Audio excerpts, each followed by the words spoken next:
Hello, everyone. Thank you so much for tuning in. This is Anu here, and I have with me a friend from my college days, Archana Venkat. Hi, Archana. Hi Anu, how are you? I'm fine. How are you? Good. I've been doing. This is the new launch. Wow, awesome. Before we move forward, I wanted to introduce Archana. She is the director and head of marketing at Deloitte India, and she runs a volunteering group, Women Leaders of Sarjapur Road. Is that right? You're the founder. Absolutely. Yes, that's right. How is the new normal treating you? How is the COVID lockdown and all treating you? It's a new normal, right? It is a new normal, and I think as much as we would like, we can't turn back time. So there's only one way to go, and that's forward. And we're all coping in our way. I wouldn't say it has been easy. I have two kids who are pretty young. My husband and I, we work full time. The kids have school that's online. So it's been a constant jugglery in terms of how do you really cope and how do you, let's say, stay in the game, for lack of putting it in any other way. It has been challenging, but I think we've done this for 6 months. So we found a routine around how to operate well around these, challenging times. So I'm not complaining. And I'm just praying that we have enough strength to, last this for however long it takes. Right. Absolutely. And I believe I have to mention this, that actually you and me have done engineering graduation at the same time. We've been in college. Yes. And Archana has been one of the toppers in class in all courses all the times. So that's something that I have to mention. You were inspiration at that time, definitely, Archana. Many of us have looked at you, and you've been an inspiration. Yeah. So those thank you, Anu. Those were awesome. We've also been busmates. Yeah. Closer, and I used to taken the same bus. So yeah, totally. Yeah. We own the beaches there, so absolutely, we own the beaches there, man. I mean, so yeah. I agree. Awesome, memorable days. So these are really good memories. So tell us something about your women group. Great. Okay. So the women's group was something that started about 4 years ago. This started at a point where I felt I didn't have anyone to speak to from a support group standpoint to discuss career-related issues, career progression issues, career visibility issues, and so on and so forth. It was about this time that I read the book Lean In by Sheryl Sandberg, and it struck a chord. Because I think on our own, a lot of us women, we try and do a lot of things. What we fail to do is build a network of other women who can champion us and tell us that, no, go at it, keep at it, and it will work for you, right? And this is one of the reasons why women in general don't stay on in careers, at least in India, because they don't have that cheering squad for them to sort of egg them on, right? So I started this network almost 4 years ago. It's called the Women Leaders of Sarjapur Road. We are a not-for-profit, mid to senior level women's professional networking group. We have members who want to move into leadership positions, and we equip them with the skills required to move there. Wonderful. So these are some of the skills that we try and impart through peer level discussions and peer learning. Okay, so that's very briefly about my circle. So in the last 4 years, about 200 women, a little more than 200 women have actually been part of this circle. Okay? So now what has happened as a result is we have smaller groups of women with common areas of interest who have become a support group for each other. And this is important because men do it all the time. When men meet, often beyond the pleasantries, the first discussion is, okay, so how's work? What are you doing at work? There's an opportunity there. There's something else happening here. Our primary conversations around how are you feeling? How's the family? How are the kids? Is all going okay? Are you able to manage things well? We also need to start having those conversations around. And this group somewhere enables women to take the first step towards doing that. That's wonderful. I mean, I feel so happy listening to this. What you do is something really great. You gather like-minded people, women especially, who need the support. And of course, we all need support from one another. So there are skills that are hidden talents with each one of us. And if all of us come together and share what we have, it's a great thing that you're doing. Thank you so much for doing this and sharing this with me. Um, Wonderful, Archana. Yeah. So is there a way to connect with this group for anyone that's listening? How can they connect with you? Okay, so the group is available online. You'll have to search for Women Leaders of Sarjapur Road, which is the name of the group, and you will show up in the Google rankings. So we have a page that's part of the Lean in India network of pages, Okay. and you just need to send a request that you want to be a part of the group, and that's all that you need to sort of sign up. I have smaller teams that look after different aspects of this group. So there's a member relations team that will reach out to you and try and understand a little more about what are you looking for from your career. And thereafter, you can be a part of all our events, our discussions, and any other activity that we undertake. So The next thing I wanted to talk about is your book. So when I right. saw the name of the book, it said "Seize Your Career." That's a Okay. that's such a powerful name. I really wanted to know the background of this name first, and then you go on to the content. Tell us something about Okay. your career. Okay. Great. So the book is a culmination of my experiences of having been in corporate India for over 14 years and having run this professional group for 4 years now and interacting with over 200 women to understand why is a woman's career journey so different from that of a man's. Okay? There was a point in time in my career where I felt I was not progressing the way I wanted to. And then I attributed that to the fact that my line of work was a little different from that of my peers. So I thought perhaps given this line of work, you don't really progress at the same pace or the same manner. Mm-hmm. But then I looked at some of my women peers who were doing, the so-called, let's say, traditional role in the organization. And they were also crawling towards wherever it is that they were supposed to move to, unlike the men who were really sprinting towards their, career aspirations. And Absolutely. that set me thinking as to why is it that a woman's career journey is so different from that of a man's. During this journey, I uncovered about three or four distinct things. Okay, the first is that women are being prescribed a very unilateral perspective of what it takes to succeed at work. I won't say if it's a Western perspective or an Eastern perspective, but it seems to be a bullet point, single agenda. Do this and you will succeed.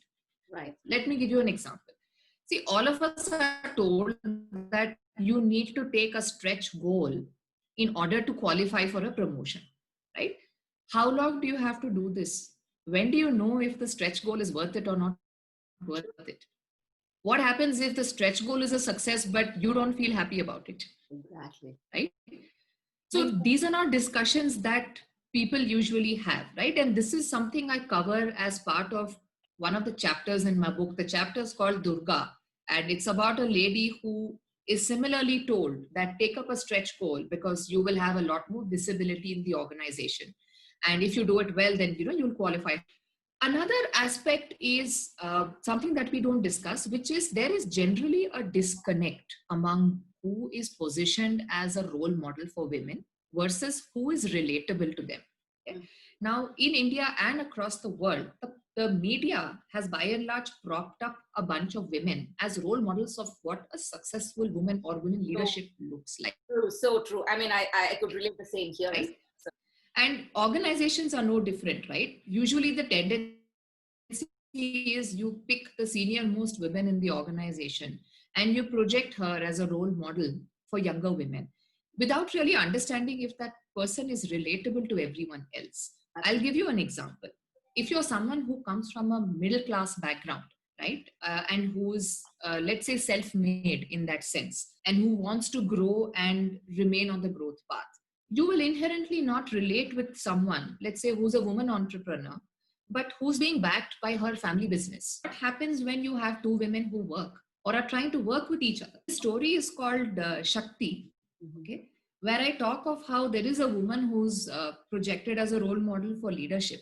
Mm-hmm. And she perhaps is not comfortable working with this younger woman who wants to move into a similar position like that, right? So it's never like an apples to apples comparison. And men, in contrast, have a lot more variety in the leadership role models that they want to pick and choose. There are enough examples where you have organizations that don't have great women friendly policies, but have been managed to bring up great women leaders. And this is solely because of their motivation, grit, and determination.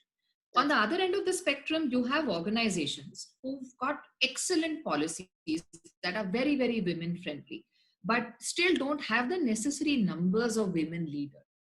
true. So the bottom line is, whether enabling environment, it's your personal motivation and your drive to excel and do well is what will help you go ahead in your careers. Three Okay. different stories Mhm. around this. Yeah. So before So moving I on, have three the stories around it. the story that you just explained to me about Yes. Durga, that reminds me of the quote that says every single individual has a different question paper in life, right? You cannot just go ahead and copy or get inspired from someone and just do it for yourself. It's a different question paper for you. It's a different um, path for you. So, Absolutely. of course, two women working Mm. together and one of them with Absolutely. difficulties, it's not relatable. That's and men have a lot more variety, as you mentioned. The one of the factors that we don't often discuss, but we should, is the fact that a woman needs a male ally to succeed at work, to succeed in her career. Okay, no matter how less feminist that sounds. So Harvard Business Review came up with this research that said the single most important factor for a woman's success at the workplace is a supportive spouse. Beautiful statement, right? I mean, Yeah, yes, yeah, yeah. And this is something we need to talk more about. See, women not just interact with other women, but they have men who support them, men who want them to do well at work, and men who are willing to give them the necessary support to go ahead in their careers. Okay. And there's only one story in my entire book that talks about this, and that is a story of a lady called Pavitra. Now, Pavitra's male ally is her husband. He watches out for her, and when she's facing a career issue, he goes out and tries to find a path. Essentially, my book is a collection of 10 odd stories. Each story is like a case study or a scenario that talks of the common issues that confront working women, especially in white collar jobs. So, whether it is working with other women, whether it's tackling benevolent sexism. Okay, so these are all a wide range of scenarios that impede women's ability to grow at the workplace, and this is what the book covers. If you were in Durga's place, would you have taken up this stretch project? How would you be able to negotiate a position for yourself under these circumstances, right? So that, in short, is what the book talks about. so before we move forward, I wanted to talk a little bit about Pavitra, the chapter Pavitra. That's a great analogy and topic that you discussed about a supporting spouse. But I've seen a lot of women who are divorced or who are single mom who still are successful in their career, but there is some kind of support for them through some means, like a dad or a supporting brother or a supporting friend, a male friend. So, what is your take Yes, on that? yes, yes, yes. No, absolutely. When I say a male ally could be anybody. It doesn't have to be your spouse. There have been great examples in the public domain of fathers being wonderful male allies to daughters, of colleagues, male colleagues being wonderful allies to their women colleagues. So a male ally doesn't have to be someone you're married to or in a relationship with. Okay? And as for you'd also see a lot of examples where there may not be a male ally. Now, I feel those are exceptionally successful stories. These are stories which are not the normal. These are extraordinary women you're talking about. Okay? But for the majority of women who have succeeded so Majority of the women, yes, as you say, yes, of course, we all fall under this category wherein a supportive spouse is definitely going to help them grow higher and higher in the career. I mean, bringing up the children yeah, or being at home.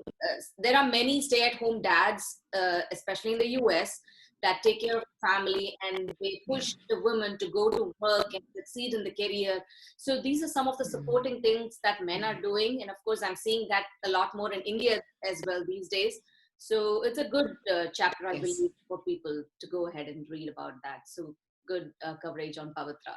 So some of the other chapters actually deal with aspects like negotiating for a pay, negotiating for a project of your choice. Okay. Mhm. And one actually features a single woman who's been in her current position for quite some time. And she's trying to build a business case to pitch her promotion to her boss. Okay. And what really happens? Now, publicly, there are some well known models of negotiations, right? You negotiate based on logic, negotiate on opportunity, which is if you know you have the skills which are in demand and the supply for those skills is very limited, then you will be opportunistic and you will go and pitch your case, right? Absolutely. Now, Mhm. what happens when you're battling culture?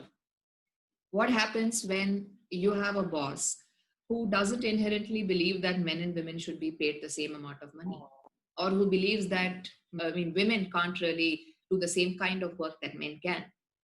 How do you build a business case where you know culture will swallow that case, right? Where you know that perhaps you don't have enough role models to point to and say, hey, there is that lady, she had the same career path as me, she got promoted, I'd like to emulate that career path. You don't have. So what do you do? And this becomes common in India, especially in smaller companies, where the culture essentially is that of the personal values of, and sometimes it takes more than just a business case for that person to change their mindset in terms of how to perceive issues like this, right? Because not all organizations in India have a mandate for, say, gender parity or gender equality. It is definitely good to have, right? Definitely. From a reputation standpoint, it's great. But so women who work in organizations where the founder culture is very strong, the promoter culture is very strong, and tends to lean towards the old boys club, there it becomes increasingly difficult to use a tried and tested model for promotion. True. I mean, it's interesting to see how you've gone to the roots level of thinking about higher authority, thinking about the what to say, the negotiation factors of a man and a woman. That doesn't seem right in this time and age.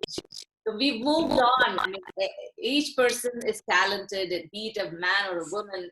Gender bias is something that should not be accepted in any country or any organization for that matter. It's interesting to see how you've gone to that level and thought about it Yes. and brought it in your book. So I think that should be a very interesting chapter for me to read as well.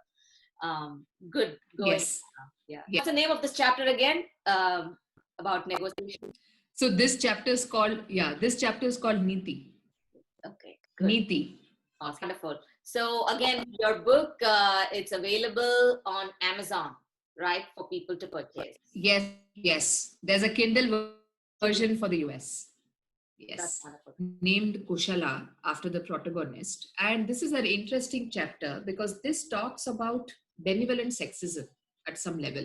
Now, Mhm. benevolent sexism to a lot of people is essentially someone assuming what skills you bring to the table, what kind of work you can and cannot do.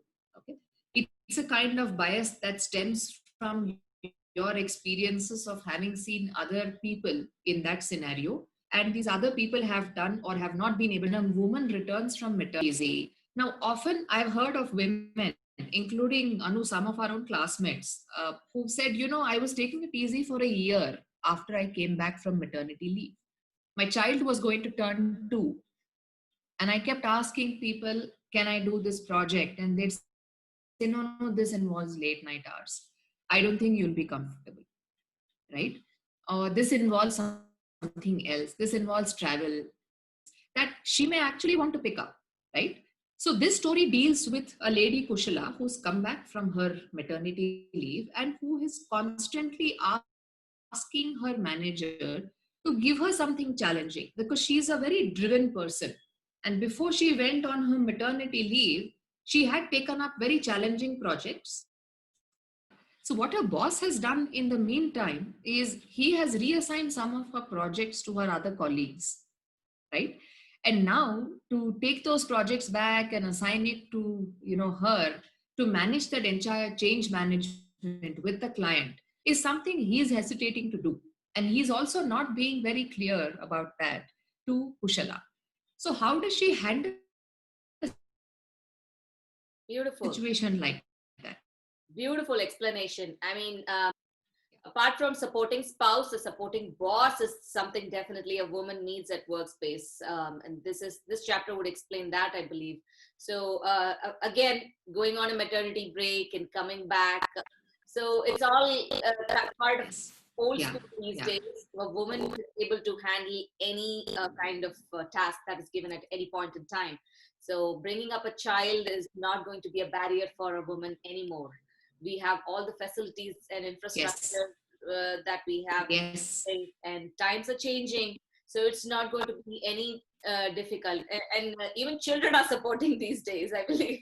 So Absolutely. Absolutely. definitely, so I don't think that this should Yeah. be even a topic in So your Anu, organization. yeah. So Anu, what happens is these remain topics of discussion because there is so little representation of women who can demonstrate that they've come back and they've successfully carried on work, whether it's a maternity break, whether it was a sabbatical, whether you took time off for elder care. The number of women who are able to be able to demonstrate this effectively at work, because it gives confidence to the management also that things are changing. Yeah, women can manage.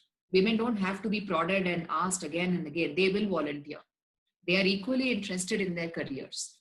They Absolutely. are willing to prioritize their career for those 8 or 10 hours in a day over their family. Right? These discussions are not happening today because we don't have enough women in the workforce. See, India has about 23% women in white collar jobs, and that's an average across all levels. At Wow. the entry level, in some industries, it's still 50%. But the minute you hit middle management, which is say 5-10 years into your entry level jobs, the percentage tends to drop anywhere to 18 to 20-25%. So this is saying that unless we have a critical mass of women across all positions in corporate India, there will not be sensitization to the fact that women can manage. It will always be seen as an exception. Oh, this woman has managed it, she has to be exceptional, right? That is what will bring about change, and that change will take a while to come. Absolutely, absolutely. Yeah, I think this is a very interesting topic again to discuss on give her a chance. I mean, there are many people who are waiting to get a chance to prove themselves. So I believe your this chapter of yours will definitely cover on giving a person a chance to prove themselves and show the talents that they have. Absolutely wonderful. Yeah. Okay. The interesting chapter subtitle right now is Women Getting Back to Work. And I've covered this in terms of two stories. One where the woman does come back to work, and what are the factors that help her in getting back to work. These are two stories. In one case, one woman is able to get back to work. In the other case, the woman is not able to get back to work. So the story talks about the circumstances and what does one woman do very differently from the other in order to get back to work. Okay. And these two are the first two stories in the book. They are called Abhaya and Janani. And they talk about the scenario is the same for whoever who reads it, but it's just that the actions that the women take go on to define, who's, let's say, successful or who's not successful in that sense. Yeah. That's my next question that I was going to ask, because looking from the employer's point of view, we just talked about it, but looking from the women's point of view, when you're returning back to workforce, there needs to be a great amount of energy from the women's side as well. So they need to have the drive, Absolutely. they need to have a dream or a passion to get back to where they belong, Yes. and with all the challenges that they have with the family and bringing up a Yes. child, definitely. I think these two chapters are a great example. Go ahead, continue. Yeah. Yeah. So on that note, Anu, the returnship program is what they're called now. A lot of corporates in India have opened up programs for mothers who want to return to work, or let's say women who want to return to work after a long sabbatical, right? Whatever the sabbatical could have been used for. So now these programs have been widely covered by the media in India, but the effectiveness in terms of how many women tend to get employed. So I was saying that the returnship programs effectively have not seen a very high success rate. Okay, about it's between 20 and 25%, which goes to show that out of 4 or 5 women who participate in these programs to get back to work, only one or maybe two tend to get picked up by the organizations. Okay, so this is not like a panacea that, oh, I've been unemployed for quite some time. There are 3, 4 things that women at large can think of. The first is try an upskill. If you've been outside the workforce for 3 to 4 years, chances are the kind of skills that were in demand have changed. Even if they have not, just do a refresher course to give yourself the confidence that you can cope with whatever it was. Okay. In one of the stories I talk about this lady coming back to work, she told me her biggest fear was Microsoft Office had changed the way it looked and felt. There were all these shortkeys that she was just not used to, because the last version she used was the one before this fancy shortcuts came in. It was the old traditional version, and she said she was too embarrassed and ashamed to ask anyone for help. Like, where is the button to open? Oh, that's What is happening? Like something as simple as that, right? So upskill yourself, get yourself a refresher course, if nothing. Okay, first. Second, there are a lot of try ways and these days yeah, to upskill, and there is a probably they could learn a tool or a technology from outside an online absolutely. course, or ask a person or a pioneer Yes, industry, talk to them, network. There are so many ways. LinkedIn provides a lot of knowledge as well. absolutely. So definitely, it has Absolutely. to come from within, Yeah. of course. Exactly. The key, Anu, is it has to come from within. You have to have a lot of confidence. Okay. Right.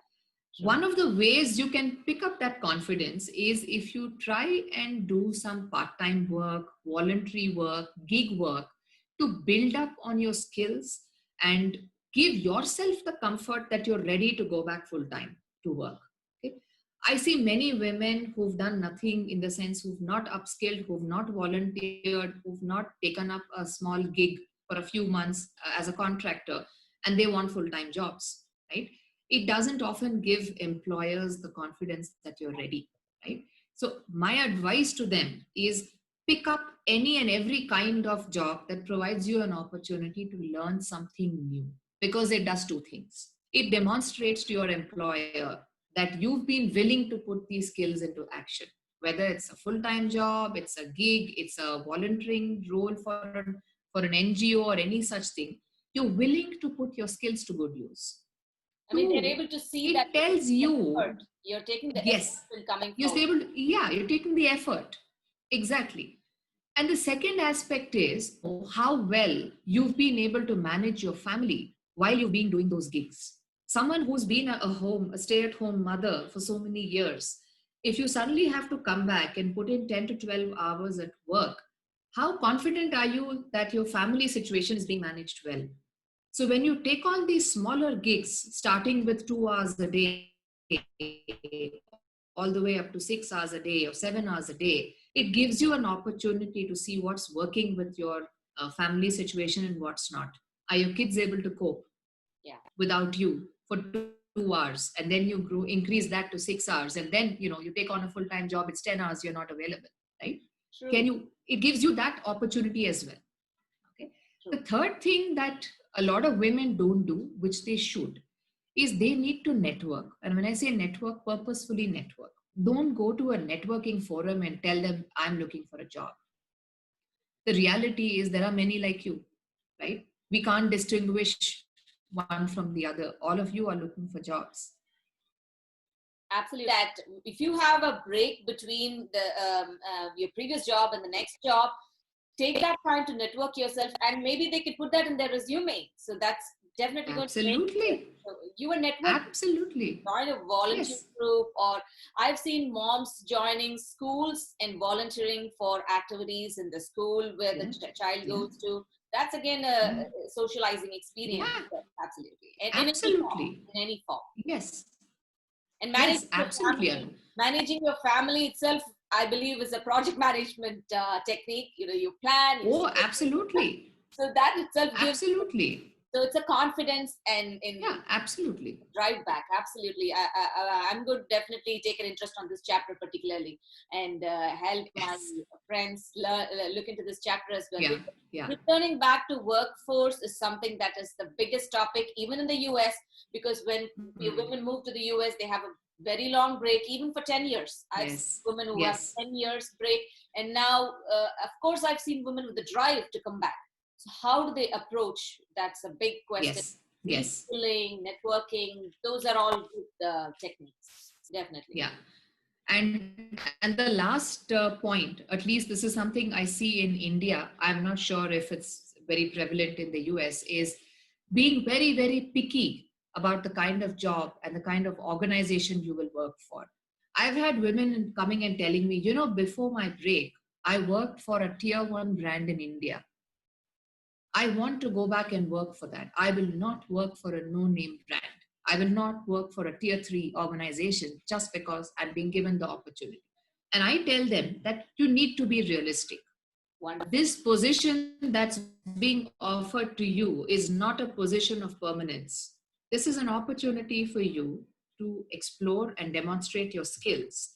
Use that to move into whatever else you want to do for the future. Right? So look at opportunities that way. Don't look at them by what you were doing prior to your break. Right. Look at them in terms of stepping stones to where you want to go in the future. Absolutely. I mean, they might have been a project manager or a technical architect when before marriage, and they've taken a 5 years break, and then you Yes, can't still come back to the same position from where you absolutely. left. So I've seen people here Absolutely. in the US take up customer service jobs as a Yeah. comeback job. That's again a great experience. You get to talk to people, especially Yeah. companies pay like $15 an hour where they talk to customers, they gain the skills, communication, they became communication specialists, and that gives like a confidence, like something like a part-time job as a re-entry. So don't hesitate to Absolutely. pick up any job. Just don't wait for the right job to come onto your path. That's probably going to take some time, so definitely that's a good one as well. Yeah. And I have my own personal experience to share there. So I moved to the US in 2008 after I got married because my husband got transferred there. Right. And until that time, I had worked for a media company in India. And when we moved, both of us knew nobody in the US. Nobody in terms of, except maybe for one relative who lived in a different state altogether, we just knew nobody. Right. And after a month of, finding a house, settling in, I got thoroughly bored because, when you just have two people and the one person has left, you really have nothing to do. Right. So I started applying for jobs. And there was a time where every weekend, every Friday, in fact, I would take the train from Jersey and go all the way to New York City to give interviews for media houses. So I did quite a few things before I landed a full-time job with an organization, right? I never really bothered about, let's say, the pedigree of these companies that I was approaching. So that's a bit of my own story where I tell people that, look, don't give up. It is going to be disheartening, right? Yeah. Like both of us, we come from Chennai, which is a tropical place, and New York sees summer for probably 2 months in a year. And I reached in September, so battling the cold, battling a transport system which I was completely unexposed to, finding places, showing up for appointments on time. All of it was a very, very new and a very difficult experience. And there are no referrals, right? Nobody really knows you. No one really even knows if your education is adequate or not adequate, because I didn't have a degree from the US. I had a degree from India, right? And media jobs can be very, very sensitive beyond a point. So something that you So, did is what I want other women in that stage to do. They have to come up and they have to be independent, not depend on their spouse for every single activity. So you took a yeah. train and you went and you searched for your opportunities. You had experience in hand. You had education in hand. Yes. So that's a wonderful experience that you shared with us. So there are a lot of women who need this help and assistance, and some women just keep waiting and waiting and waiting for opportunities to come Yes. and knock at their Yes. door. And True. you worked for the True. Hindu as well, right, in the past? So Yes. that's the added Yes. experience that you had. Can you share a little bit about that? So my first job was with the Hindu newspaper. In fact, it started with my internship. I went to intern for Business Line, which is their financial daily. Okay. And when I landed, I was told that I was perhaps the only intern since I think the time they had set up the paper, because no one was really interested in financial journalism. Everybody wanted to work at the parent company or the sister company, which was the Hindu, right? Everyone wanted to work there. So I had a wonderful 3.5 months of a internship with the Hindu, and I went on to sort of join them after I graduated from my journalism degree. Okay, and my stint there is something I consider still the best stint that I could have possibly had, from a confidence perspective, from a drive perspective, and from let's say a capability perspective. What has happened over the years is some of the very fundamental things that I learned there about communication, about asking the right questions, about being open to learning, they've held me in good stead for the rest of my career so far. Okay, and I've done a lot of things since. Okay, if I have to really summarize my career and what I am today, I'd probably say I am someone who loves solving a problem and someone who loves challenging the status quo. Some of this in college, when we studied together, right? So I've always been a problem solver. Okay? The first problem that I solved was a discussion I had with my father on my higher studies. Now, like most urban Indian children, my parents also wanted me to do engineering because my employment prospects would be good. The only difference was while I enrolled for a course and I passed out, I didn't really want to continue that line of work for the rest of my career. So I wanted to switch. And I told my father, I want to get into journalism and some kind of mass communication. And he was very unhappy. He was just not convinced. He was very unhappy because he felt, such a course would actually make me unemployable. Okay? He kept saying, you need an arts degree. You probably can manage with a commerce degree. You're going to waste your life. You've done engineering. You're going to waste your life. Don't do this. So, it was a problem I felt I had to solve because I felt engineering wasn't giving me the kind of joy that I thought it would. Okay? So, how I solved that problem is very interesting. I reached out to a few people Curious who to put know me that. in touch. So curious to know that the problem solving that you did at this point, because we're all engineering graduates, and after that, Yes. taking us to the right path. And you're talking to your dad, the most important person at that time. So definitely a good. Yes. Yeah. Yes. So I did a couple of things. I reached out to somebody who knew an editor at the Hindu, incidentally. So I went and met him and I said, I've been writing to the Hindu since I was 17. I've been writing to the readers' columns and I've been getting published regularly. Wonderful. I've also been writing to some of the other newspapers and I've been published there as well. Can I become an employee? Is it possible? And he was very clear. He said, if you don't have an extensive writing background, it's going to be a challenge. And then I told him, there is this course. And what do you think? Do you think if I do something like that and I come back, I can work at a place like the Hindu? And he said, yeah, I think you should go for the course. Okay. I did another thing. I reached out to the bureau chief of NDTV, which was, at that time, India's leading news channel, still is. Okay.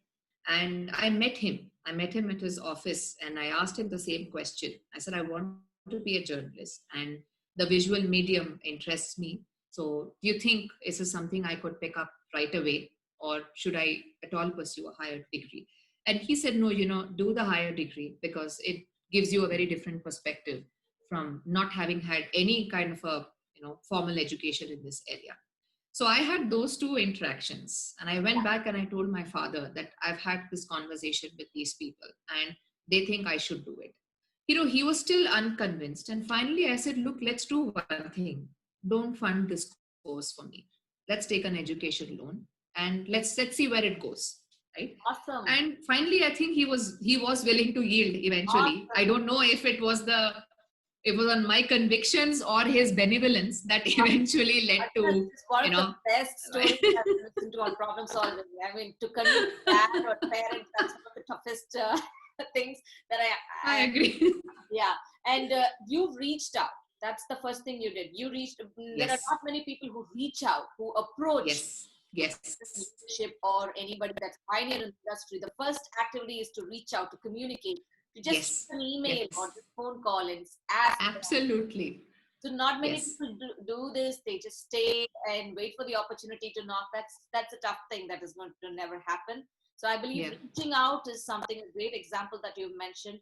We can always Yes. convince on that. And Yeah. I believe Yeah. that's a great journey that you've come across. Hindu is one of the Yeah. leading Yeah. newspapers in India, and Archana has been a part of that newspaper. Yeah. So many articles. I did a postgraduate degree in journalism from Symbiosis. This is a very prominent institution in Western India.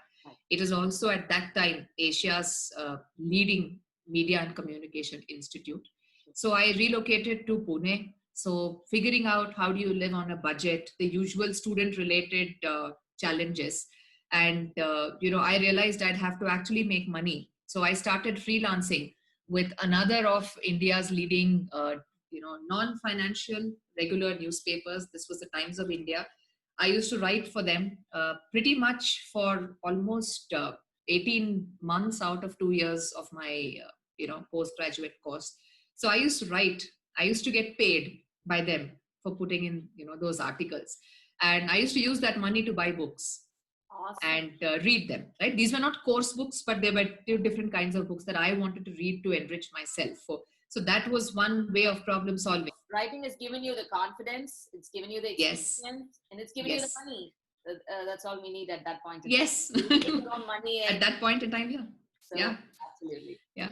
And when I saw again, when I saw your book, I felt so happy that a friend of mine has published a book, and so that's an inspiration for many people. And that's the main concept of this conversation, because I feel there are a lot of women and even men who need support. Yes. Who need to hear from some other person speak out. So there are a lot of men as well. I would definitely want to bring that here, who need support, who lack communication skills, but have the talents within themselves.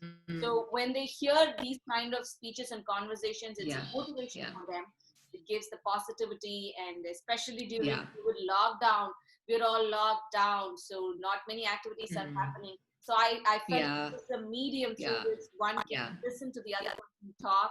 So what is your take on this particular lockdown situation? Do you have anything to share on this lockdown? Is there a window of opportunity that you feel can be used out? I think the lockdown is actually providing a level playing field for women and men who otherwise tend to shy away or lose out from opportunities at the workplace or even at social gatherings. What has happened is, because everything is now virtual, it's online, right? You no longer have to, let's say, make the effort to leave your house, take a detour, go meet someone, feel a little uncomfortable about doing that and come back, right? That's one. The second thing that's happened is it has forced a lot of managers, especially in the corporate world, to become more open about the opportunities that are there in the workplace. Typically, these conversations would happen around the water cooler, where you know someone in your team who's good enough. You go and selectively share that opportunity with that person. Now, all that sharing is happening on an online discussion, right? So you're calling, and there's not just that one person you think is capable. There are others who are capable. So you are being pushed to become more open about opportunities for growth, opportunities for new challenges at the workplace. You are disclosing, you're being pushed to disclose that. So I believe this has given a level playing field for women and, let's say, some of the men who've typically been a little shy of being able to express their desire for such opportunities. The lockdown is proving to be a level playing field. Absolutely. But what has also happened that, especially in India, the burden of raising children, the burden of managing the family has always rested with the women. That hasn't really changed even with the lockdown. So you have a lot many women who are completely exhausted at the prospect that you're jumping from one call to another call, to your kitchen, to your kids, and then you're coming back to that call, right? The day never seems to be ending. The boundaries between work and home are, sort of blurring. So that's a challenge. And what I've seen is a lot of women are consciously stepping back. They're saying we will not give in more than a certain number of hours. We will work only 6 hours a day because we have these other chores to look at, right? And there's a lot of debate going on right now in terms of how this will affect the long term productivity or longer term opportunities that may be offered to these women. So, if a woman is willing to only work, say, 4 hours or 6 hours a day, can you realistically give her opportunities that you would otherwise give someone who worked 8 hours? Right? That's a discussion point. So these are some of the trends that we are seeing as far as India is concerned. Some of this is also something I understand you're seeing in the US. Absolutely. So It's almost the same in the US. The lockdown, though it's given a 75 percentage, I would say, a window of opportunity for many of us to come yeah, up and create our own yeah, platforms. mm, The rest of it is a little stressful because this is the new normal. We're all yeah, locked down yeah, at the home and back yeah, calls after calls and managing the family. I think a yeah, project yeah, management technique is definitely needed here. Every single day, the yeah, woman or a man has to think and manage their time management to not get into yeah, a yeah. stressful situation. So yeah, that's definitely needed. And Absolutely. a support group would definitely Yeah. help on a day-to-day basis or on a weekly basis.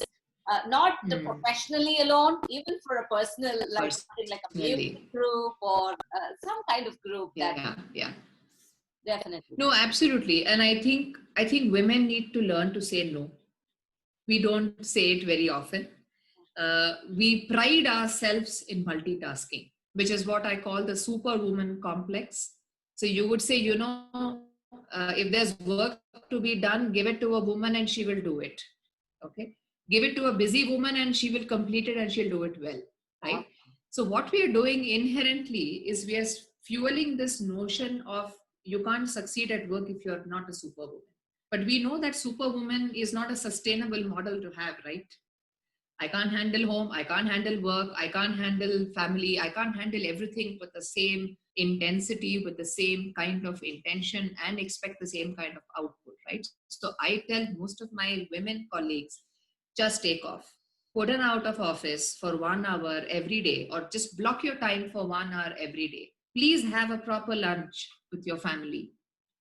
I've seen colleagues who've come to a video call with their plates, and every time they start eating, they will, take off the video and they will go on mute. And I tell them, I'm sorry, this call is happening at this time. I will reschedule this, and I have cut the call after that. Yeah, You need to take that initiative and tell the manager, no, you know what, this time is not suitable. This is time for lunch. This is time with children, right? Because if you don't push back, people will assume you're ready and you're okay. exactly. I mean, nothing happens with an assumption, right? Definitely saying a no is probably going to make it good or make it better. So if it's a family time, if it's a time with the children or a class is happening for the child, and you Hmm. have to be on the call, it's going to be not a win-win situation at both ends. So Yeah. definitely saying a no at that point in time would help, I believe, for both. And you've been a supporting boss, I believe, so when the person is eating on the other end. So that's a good thing. Yeah, so definitely that's a good example that you mentioned. Yeah, yeah. I do a lot of marketing work now. And creativity is very important. This is not work that you can keep doing like batch processing, keep at it and go on for 10 hours, 12 hours at a stretch, right? So you need to recharge yourself. You need to be able to think creatively. And for that, I can't run my team like some of the other organizations may run their teams. So in that sense, I've been, let's say, a very conscientious boss in terms of understanding how much the team needs to give in, knowing where the team needs help, and being able to support them with Absolutely. Flexibility from both ends. And of that. course, a Yeah, supporting yeah, boss yeah, is the biggest happiness here at this point. So, being flexible, because this yeah, COVID yeah, time has given and some people even wake up in the middle of the night and work. Like me, I work at 12 a.m. sometimes because it's a peaceful time. I can think.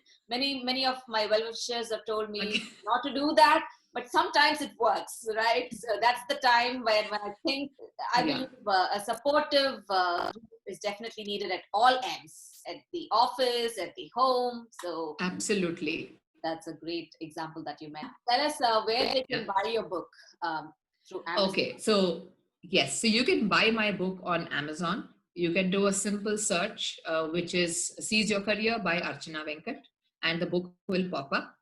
A Kindle version is available for all readers outside India.